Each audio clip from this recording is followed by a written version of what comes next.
जीवन में अगर हम हमारे हर पहलू को भगवान के साथ जोड़ दें तो हमारी लाइफ ऐसे चेंज होगी कि हमें खुद पता नहीं चलेगा। जैसे कि आज आपको मैं ध्रुव जी महाराज की कहानी सुनाती हूँ। ध्रुव जी महाराज वो थे जिन्होंने अपने पिता का प्यार पाने के लिए भगवान विष्णु को प्रसन्न कर लिया था कि नहीं, मुझे तो मेरे पिता की गोदी में बैठना है। कि ध्रुव मतलब राजा की पहली पत्नी के पुत्र थे और जो दूसरी पत्नी का थी वो उसे पसंद नहीं करती थी, क्योंकि ध्रुव की सौतेली माँ थी वो सुरुचि, जो कि ध्रुव की सौतेली माँ थी, वो ध्रुव को पसंद नहीं करती थी। ये बातें उसकी माँ को पता थी कि ये पसंद नहीं करती से, लेकिन उसे आगे कुछ नहीं पता था। तो ऐसे ही जब राजा अपने मतलब कहीं युद्ध लड़ने गए थे तो वो वापस जब लौट के आए, अब जैसे पिता आते हैं तो बच्चों को खुशी होती है, वैसे तो वो उनसे प्यार करते थे, लेकिन अपनी जो छोटी रानी थी उससे वो मतलब उससे भी प्यार करते थे। उसके चक्कर में उसे जता नहीं पाते थे कि वो उनसे कुछ भी कहती थी तो उन्हें चुपचाप मानना पड़ता था कि वो इन्हीं शर्तों पे उन्होंने उनसे शादी की थी। तब ऐसा चलता गया, लेकिन जब राजा कहीं से युद्ध लड़के आए, इतने टाइम बाद आए, तो ध्रुव जो थे उनकी भी इच्छा हुई कि मैं भी अपने पिता की गोद में बैठूं, क्योंकि उनका छोटा भाई था जो कि उनकी दूसरी माँ से था, वो उनकी गोद में बैठा था। तो ध्रुव जी भी अपनी पिता की गोद में जाके बैठ गए। तो जैसे ही बैठे तो उनकी जो छोटी माँ थी उन्होंने पकड़ के उतार दिया उन्हें। ये कहानी मतलब भागवत जी में कही जाती है कि भागवत में भी ध्रुव जी महाराज का वर्णन है कि उन्होंने किस तरह से भगवान विष्णु को सब कुछ समर्पित कर दिया, सब कुछ उनके हवाले कर दिया और परमात्मा को पा लिया। कि उन्होंने इतनी छोटी उम्र में भगवान को किस तरह से अपना बनाया कि जब जैसे ही वो अपने पिता की गोद में बैठे तो उनकी छोटी माँ ने उन्हें पकड़ के उतार दिया और ये कहा कि तू इनकी गोद में नहीं बैठ सकता। तो उन्होंने बोला कि मैं इनकी गोद में, मैं इनका बेटा हूँ, कि तुझे बिठा सकते हैं तो नारायण इनकी गोद में बिठा सकते हैं, अन्यथा तुम्हें इनकी गोद में कोई नहीं बिठा सकता। तो अब उन्हें नहीं पता था कि नारायण है कौन। उनकी माँ भगवान विष्णु की परम भक्ति कि उनकी दिन रात सेवा किया करती थी, लेकिन वो ध्रुव जी महाराज इतना नहीं जानते थे क्योंकि बच्ची अवस्था में थे और इतनी अभी उन्हें समझ भी नहीं थी। अब वो ये सोचते हैं कि कहीं मिल जाएंगे नारायण, तो उन्हें वो मतलब ये बोला और उनको वो बात चुभ गई कि मुझे तो अब भगवान विष्णु ही बिठाएंगे मेरे पिता की गोद में और मैं उन्हीं के पास जाऊंगा कि मुझे मेरे पिता की गोद में बैठना है। तो वो बिना बताए, अपनी माँ को बिना बताए वो रात में ही घर से निकल गए और वो भी भगवान विष्णु की तलाश में कि जैसे भगवान विष्णु कहीं मिल जाएंगे, क्योंकि उन्हें नहीं पता था कि भगवान विष्णु असल में है क्या, किस तरह से उन्हें पाया जा सकता है, किस तरह के दिखते हैं, क्या होता है, कुछ नहीं पता था।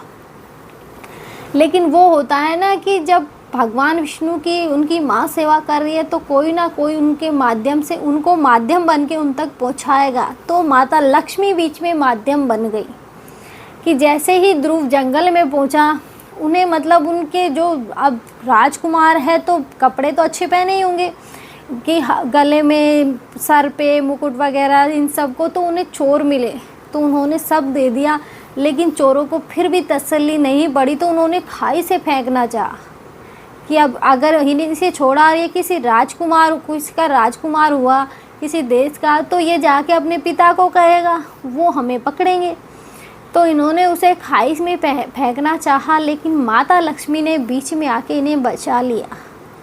यही कहानी ख़त्म नहीं हुई। इन्होंने माता ने बोला कि आप अपने घर जाइए, आप अभी बहुत छोटे हैं, कि नहीं मुझे भगवान नारायण चाहिए कि मैं नारायण से मिलकर रहूँगा।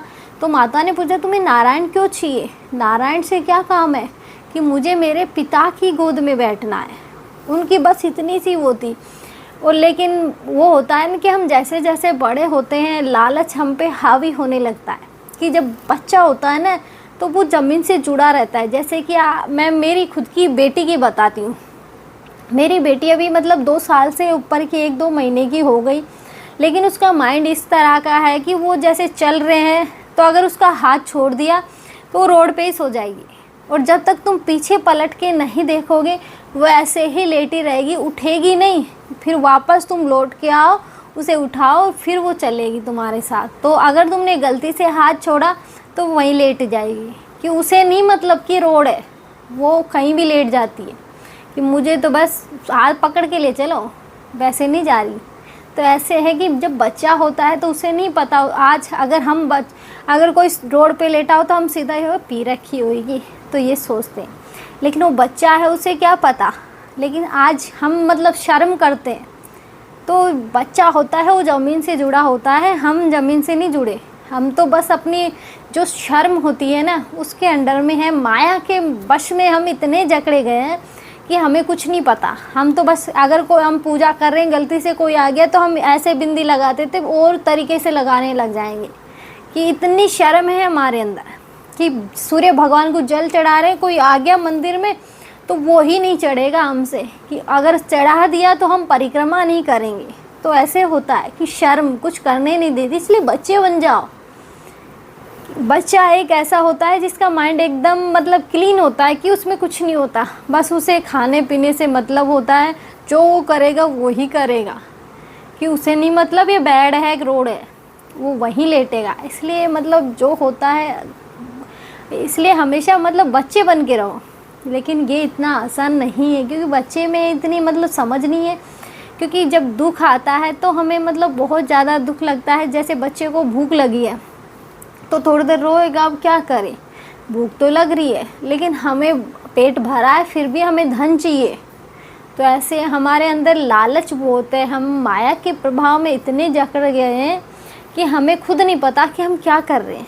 तो ऐसे ही माता ने उन्हें बोला कि बच्चे अभी तो बहुत छोटा है, अभी तो भगवान विष्णु को मिलने के लिए तैयार नहीं है। कि नहीं, आप बताइए मुझे भगवान विष्णु कैसे मिलेंगे। लेकिन अब माता खुद चक्कर में पड़ गई कि अब मैं इसे क्या बताऊं कि भगवान विष्णु रहते कहाँ हैं। कि तुम जिन्हें ढूंढने निकले हो किसी से पूछा होगा कि कहाँ रहते हैं, तो उन्होंने बोला मुझे नहीं पता। माता ने ये बोला था कि भगवान विष्णु ही तुम्हें पिता की गोद में बिठा सकते हैं, तो मैं उन्हें ही ढूंढने निकला हूँ, मुझे बता दीजिए वो कहाँ मिलेंगे। कि वो तुम्हें क्षीर सागर में मिलेंगे। तो क्षीर सागर तक मैं जाऊँगा कैसे, कि वहाँ कोई नहीं जा सकता, कि वहाँ तो देवता जा सकते हैं, बाकी कोई नहीं जा सकता है। तो वो एक भगवान विष्णु को प्राप्त करने का मार्ग क्या है, कि वो तुम्हें अभी उसकी ज़रूरत नहीं है, तुम घर जाओ। इतना कहकर माता उन्हें एक सुरक्षित स्थान पर छोड़ के चली गई। लेकिन अब नारद जी आ गए। नारद जी तो नारद जी हैं। नारद जी ध्रुव जी भगवान के पिता गुरु बने, क्योंकि गुरु के बिना इतनी जल्दी भक्ति प्राप्त नहीं होती। क्योंकि नारद जी एक सन्यासी है, बाल ब्रह्मचारी हैं, उन्हें हर चीज़ की नॉलेज है और वो भगवान नारायण के भक्त हैं। तो जैसे ही नारद जी आए, नारद जी को उन्होंने सबसे पहले नारद जी ने ध्रुव जी से पूछा कि तुम यहाँ क्या कर रहे हो। कि मुझे भगवान नारायण से मिलना है। कि नारायण से क्या काम है, कि मुझे अपने पिता की गोद में बैठना है, इसलिए मुझे भगवान नारायण से मिलना है। तो उन्होंने बोला कि अगर तुम्हें नारायण से मिलना है तो तुम्हें भक्ति करनी पड़ेगी। तो भक्ति कैसे करूँ मैं, कि सबसे पहले तुम्हें गुरु बनाना पड़ेगा। कि यहाँ जंगल में तो कौन गुरु मिलेगा, आप ही मेरे गुरु बन जाइए। तो इस तरह से नारद जी ध्रुव जी के गुरु बन गए। और उन्होंने बोला कि अब मैं भक्ति कैसे करूं। कि तुम भक्ति इस तरह से कर सकते हो कि इस घने जंगल के बीच में जाओ और एक बड़ा सा पेड़ है उसके नीचे जाके बैठ जाओ, आंख बंद करके बैठ जाओ। उन्हें मंत्र दिया, ओम नमो भगवते वासुदेवाय, कि तुम इस मंत्र का कंटिन्यू जाप करो। लेकिन अब ध्रुव जी बच्चे हैं तो उन्होंने मतलब सही सोचा था, लेकिन अब माता को जैसे वो तो चले गए जंगल में कि तुम्हें कुछ भी हो जाए बस अपनी आंखें नहीं खोलनी है, कि तुम कंटिन्यूस मंत्र का जाप करते रहो, भगवान नारायण उससे प्रसन्न हो जाएंगे। ध्रुव जी के मन में बैठ गई, क्योंकि उन्हें तो कुछ चीज़ से मतलब उन्हें तो अपने पिता की गोद में बैठना था। तो ऐसे ही चलता गया। लेकिन अब माता जैसे ही नारद जी के पास आई कि नारद तुमने ये क्या कर दिया, उस बच्चे को उस घने जंगल में भेज दिया जहाँ इतने सारे जंगली जानवर हैं। कि माता भक्ति के लिए सबसे सर्वोत्तम जो जगह है वो ही है, कि वहाँ एकांत में आराम से वो भक्ति कर सकता है नारायण की। लेकिन अब भगवान नारायण प्रसन्न इतनी जल्दी नहीं होते, क्योंकि भोले राक्षसों ने नारायण को क्यों नहीं पटाया इतनी जल्दी? क्योंकि नारायण की उन्होंने भक्ति नहीं की, उन्होंने सीधा सा सरल सा रास्ता अपनाया भोलेनाथ का, क्योंकि भोलेनाथ बहुत भोले हैं कि राक्षस ने कुछ भी मांगा वो फट से दे दिया कि ले ले ले। इसलिए तो जब भस्मासुर को कड़ा दिया था तो वो उन्हें ही भस्म करने चल दिया था। इतने भोले हैं भोलेनाथ कि उन्हें मतलब इस चीज़ से मतलब नहीं है। नारायण चतुर है, वो मतलब पालनहार है, वो उन्हें पता है कि कब क्या करना है, किसे कैसा वरदान देना है। इसलिए अब वो तो चले गए, तो अब पारी आई कि अब इतनी जल्दी तो नारायण मिलेंगे नहीं। नारद जी को पता था कि इतनी जल्दी नारायण प्रसन्न नहीं होंगे, तो उन्होंने ध्रुव जी से बोला कि अब तुझे अपनी सांस रोक के नारायण मंत्र का जाप करना है कि उससे नारायण तुम्हारे पास बहुत जल्दी आ जाएंगे। तो ध्रुव जी ने जैसे ही सांस रोकी तो पूरी सृष्टि की वायु रुक गई कि उथल पुथल मच गई। उधर माता ने जाके भगवान से कहा कि प्रभु अब तो आपको दर्शन देने ही पड़ेंगे। उससे पहले भगवान नहीं मान रहे थे, वो बोल रहे थे कि मैं नियति के खिलाफ नहीं जा सकता, सबने मेरी बहुत भक्ति की है, जब जाके मेरे दर्शन पाए तो मैं बच्चा है तो क्या हुआ, मैं अपने नियमों के विरुद्ध नहीं जाऊंगा। लेकिन जैसे ही ध्रुव जी ने सांस रोकी पूरी वायु रुक गई, उथल पुथल मच गई। अब भगवान नारायण प्रसन्न हो गए ध्रुव जी की भक्ति से, और भगवान नारायण ने ध्रुव जी को दर्शन दिए और अपनी गोद में बिठाया उन्हें कि कहाँ वो अपने पिता की गोद में बैठना चाहता था, उन्हें पिता की तो गोद मिली ही, भगवान नारायण की गोद मिली, जिसके दर्शन के लिए लोग तरसते हैं कि इस कलयुग में तो शायद ही किसी ने दर्शन किए होंगे, नहीं किए होंगे, क्योंकि उनकी भक्ति करने का सामर्थ्य इतना हम में नहीं है कि हम तो मतलब तुच्छ मात्र के भक्त बन सकते हैं कि दर्शन तो कर नहीं सकते, खाली उनका नाम सुमरण कर सकते हैं कि उसी से हमारा बेड़ा पार हो जाएगा। तो उन्हें अपने आराध्य की गोद मिली बैठने के लिए। उसके बाद जब वो उन्हें उनके घर से जाने के बाद जो उनकी माता थी छोटी, उनके पिता ने बहुत सुनाया, यहाँ तक कि ये हो गया कि वो उनसे बात तक नहीं करते थे। लेकिन जब वो वापस अपने महल लौटे तो सबसे पहले उसी माँ से मिले वो जिन्होंने उन्हें अपने पिता की गोद में से उतारा था। तो माँ ने अपने पुत्र से माफ़ी मांगी कि मुझे माफ़ कर दे, मैंने तेरे साथ बहुत गलत किया। तब उन्होंने बोला कि माँ, इसमें आपकी गलती नहीं थी, अगर आपने वो सब नहीं किया होता तो मेरे को शायद नारायण का दर्शन नहीं होते, मैं जान नहीं पाता कि नारायण है क्या, कि आज मैं खुद नारायण की गोद में बैठा हूँ। तो मुझे वो जो मिला है उसके लिए आप ही मेरे गुरु हैं, कि आपकी वजह से मुझे वो सब मिला है। अगर आपने वो नहीं किया होता तो शायद मुझे कभी नहीं मिलते और मैं इस मार्ग पे कभी नहीं चलता। और बाद में जाके ध्रुव जी महाराज एक बहुत अच्छे राजा बने, भगवान राम के वंशों में से थे वो, कि भगवान राम के पूर्वजों में ध्रुव जी हुए। राजा हरिश्चंद्र भगवान के राम जी के पूर्वज थे। ऐसे ही मनु महाराज, वो भी भगवान राम के पूर्वज थे। तो ऐसे बहुत भगवान राम के हुए जिन्होंने कम आयु में ही भगवान को, जो सबसे कम आयु थी वो ध्रुव जी की थी, और उन्होंने कम आयु में मतलब, और इसके चक्कर में जब उन्होंने भक्ति की तो इंद्र का वो होता है ना कि इंद्र जैसे सबकी देखता है कि ये भक्ति करा है मेरा सिंहासन लेगा, उसे सबसे पहले डर लगता है कि मेरा सिंहासन ना छीन ले ये। तो उसने बहुत कोशिशें की भक्ति भंग करने की, लेकिन कर नहीं पाया। अलग अलग देवताओं को भेजा लेकिन ध्रुव जी का कुछ नहीं बिगाड़ पाया। वो जिसकी भक्ति में इतनी विश्वास हो उसका कोई नहीं बिगाड़ सकता कुछ भी। इसलिए बस अपने आराध्य के प्रति सब कुछ समर्पित कर दो कि नहीं, आप जो हो वो ही करो, आप जो करोगे मुझे स्वीकार है, मेरे साथ जो हो रहा है सब आपकी मर्ज़ी से हो रहा है।